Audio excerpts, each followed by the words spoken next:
section in Unit 3 is going to be covering making and using tables. And this is the unit where you will hear Mr. Schmidt say 100 times, make a table. Pretty much no matter what question you ask me, my response is going to be make a table, because that is going to be the best start to any solution that we're working on for these problems. So I have 3 problems in this video, and then 1 that I'll have you do at the end to see if we can understand how we can use tables to help us solve problems. The first one is an example of 2 cars that are driving down the road, and they're following the same path, one car following the other. We have car A here is driving 50 miles per hour, and car B is driving 40 miles per hour. And the question is, if car B is 60 miles ahead of car A, how many hours will it take car A to catch up?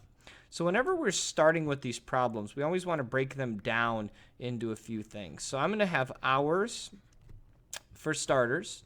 Then I'm going to have car A, and car A's distance. And then on the next part, we're going to have car B, and this will also be car B's distance. I'll break the table up here into a few pieces, and we'll answer a couple questions. Now, when we're working on this problem, we always want to start with hour 0. And it doesn't seem like a big deal to do that, but you always want to start on hour 0, because if you don't, we can't ever fill in this information. So on our hour 0, car B is 60 miles ahead of car A, who has traveled 0 miles. From this point, we can now solve the question, and what we want to know is where would these 2 cars match, or where would they hit each other? So on the first hour, car A has traveled 50 miles, and car B has traveled 100 miles.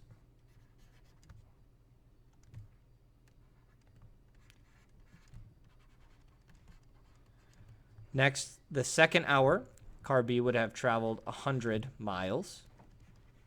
Car A, sorry. And then car B has now traveled 140 miles. So what we notice is happening here is that the car A is slowly catching up to car B. And if we can look at these 2 numbers, we should notice that it should be 10 miles per hour that car A is catching up, or car A is getting closer. And it appears that's the case. So let's finish this problem, and I'm going to stop labeling just for the sake of time here. And what will end up happening is at 1 hour, these 2 numbers will match exactly.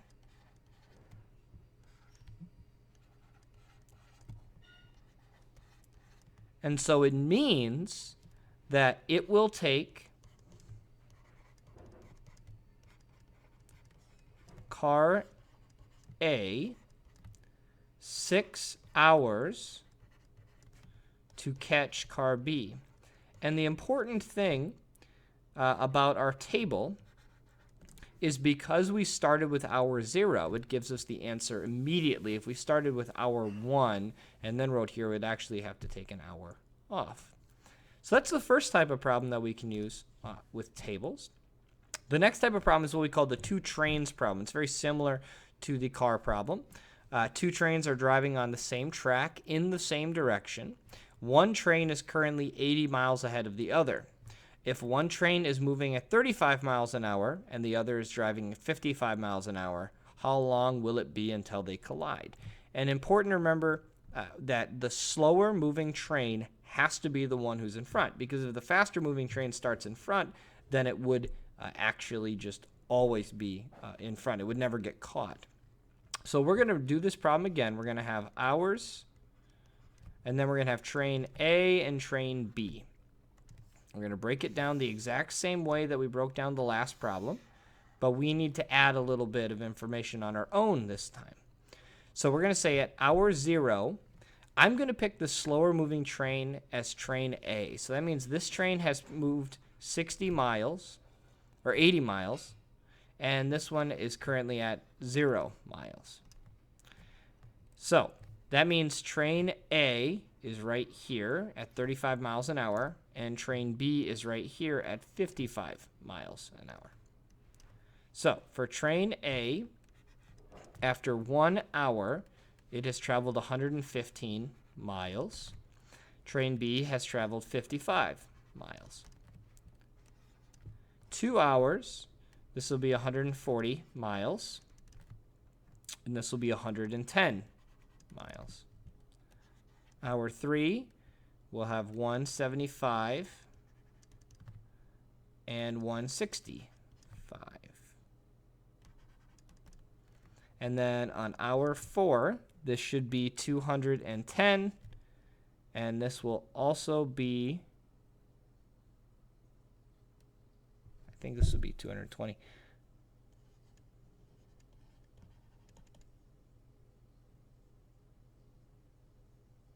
Oh, I see my mistake here.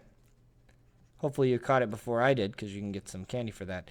This will be 150 miles. There we go. 185 miles, and then 220.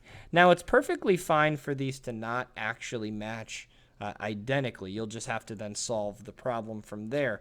But for these examples, I wanted them to match just for simplicity. So that means train A will catch train B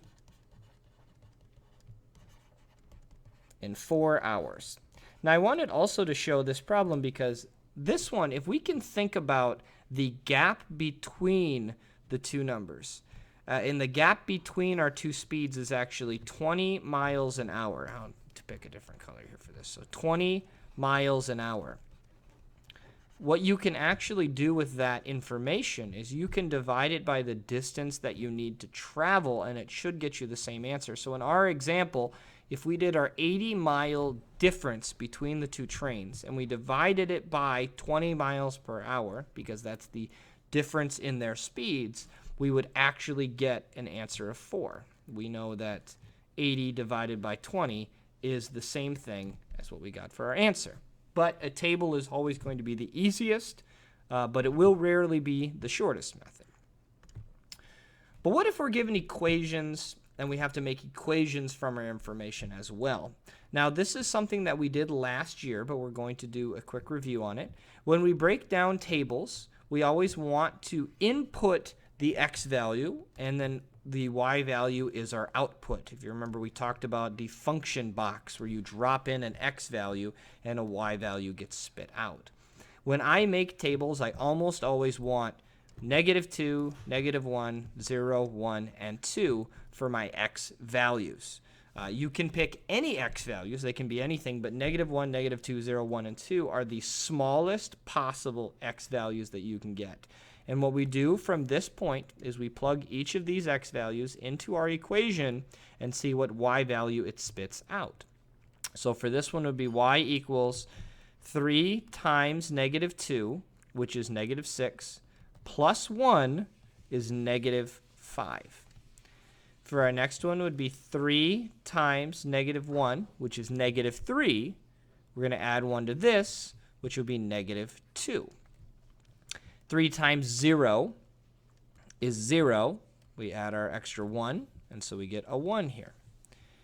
Now we should be able to see the pattern. The pattern is going up 3 each time. Therefore, from here to here, we should add 3, and we get 4 for our y value.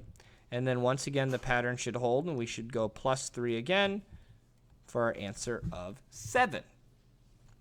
So each of these is an ordered pair that appears on this graph. So the point -2, -5 will appear on this graph for that equation. Let's do one last problem here. And now these are a little bit tougher because the y value is not by itself, so we'll have to then solve the equation each time to make sure we get the right numbers. So once again, I'm going to pick -2. Whoops. Let's try that again. -2, -1, 0, 1, and 2 for my values. But this time, we'll have to plug it into the equation and then solve each individually. So if I plugged in -2 for x, that would be 2 times -2, which is -4. I go plus 2y, and that's equal to 4. Now I need to solve for this value of y to fit here. So I'm going to add 4 to both sides. So I get 2y equals 8. Now I divide both sides by 2. And I get y is equal to 4. So -2 comma -4 is the first value on my table. To find the next one, I plug in -1. So -1 times 2 up here would give us -2 plus 2y equals 4. Same process. I'm going to add 2 to both sides. So I get 2y equals 6. I then divide both sides by 2, and y is equal to 3. Let's do one more, and then we'll use the pattern to finish off the problem. So 2 times 0 is 0 plus 2y equals 4. So I end up getting just 2y equals 4. I divide both sides by 2, and so I get y is equal to 2. Now I should be able to see the pattern. I'm jumping down by 1 each time. So if I go here, I should go down 1. So it should be 1 comma 1 for this value. And same thing here. That should be 2 comma 0 for that one. As always, if you have any questions, make sure you let me know. For this section, it should be mostly review from last year, but there will be some new stuff in there as well.